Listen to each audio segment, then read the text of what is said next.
Hi everyone, in front of me I've got HONOR X5c Plus, and let me share with you how to check the IMEI number of this device.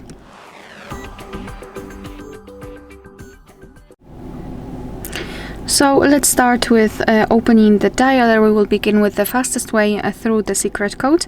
So the code is *##06#. And as you can see, we are provided with both IMEI numbers of this device. So let's tap on OK. And now another way through the settings. So let's open the settings. Here we have to scroll all the way down to find About Phone. And now let's scroll and find this IMEI section. And as you can see here, we've got also both IMEI numbers. Alright, so that will be all. Thank you so much for watching. Please hit the subscribe button and leave the thumbs up.